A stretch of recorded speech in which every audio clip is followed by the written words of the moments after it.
عالم نے کہا دعا کریں۔ سلطان کا چہرہ غصے سے لال ہو گیا۔ وہ سمجھ چکے تھے کہ یہ عالمی پوری صلیبی فوج سے بھی زیادہ خطرناک ہے۔ سلطان نے سب سے پہلے اپنی خنجر سے اس عالم کی انگلی کاٹ دی۔ وہ بری طرح چیخنے لگا۔ اب سلطان نے کہا کہ اصلیت بتاتے ہو یا گردن بھی کاٹ دوں۔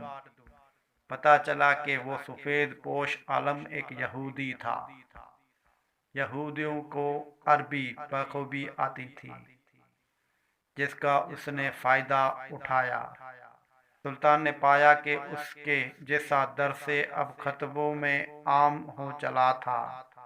بڑی مشکل سے یہ فتنہ روکا جا سکا۔ یہ فتنہ اس وقت بھی مختلف اشکال، پورے اب و تاب کے ساتھ رواں دواں ہے۔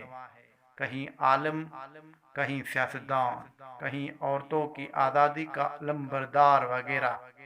بس مسلمان کو سمجھنا ہوگا کہ کون مجھے سبز باغ دکھا کر اسلام کی حدود و قیود سے آزاد کرانے کی سازش کر رہا ہے۔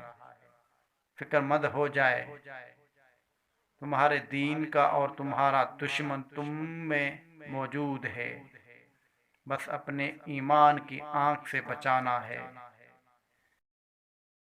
مزید ایسی ویڈیو حاصل کرنے کے لیے ہمارا یوٹیوب چینل سبسکرائب کریں۔